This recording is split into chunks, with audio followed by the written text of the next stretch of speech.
Tout d'abord, un mot de soutien à notre diplomatie. Nos diplomates sont d'un excellent niveau, tout le monde le sait.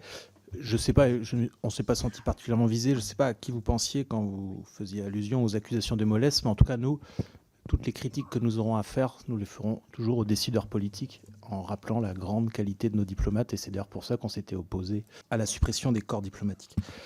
Israël a rompu le cessez-le-feu le 18 mars. Depuis lors, 1042 Gazaouis ont été tués, 90% de la population est déplacée. Et vous recevez demain le ministre des Affaires étrangères israélien. Le cœur du programme de son parti est de promouvoir la colonisation illégale des territoires palestiniens et de s'opposer à la création d'un État palestinien. Et il s'est toujours opposé au départ de l'armée israélienne de la bande de Gaza, même si parfois il a dit le contraire.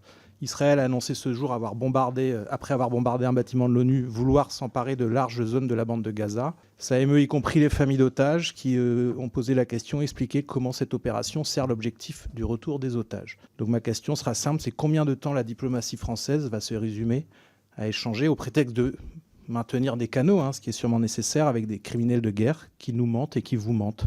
Au Liban, l'armée israélienne a commis plus de 1000 entorses au cessez-le-feu depuis son entrée en vigueur. Vendredi, pour la première fois depuis l'entrée en vigueur du cessez-le-feu, la banlieue sud de Beyrouth a été visée depuis 4 mois. En tant que président du groupe d'amitié France-Liban, je vous demande ce que compte faire la France, au-delà des mots qui sont nécessaires, mais en termes de sanctions notamment contre Israël, pour contraindre Israël à respecter le cessez-le-feu qui est nécessaire pour la stabilité du Liban.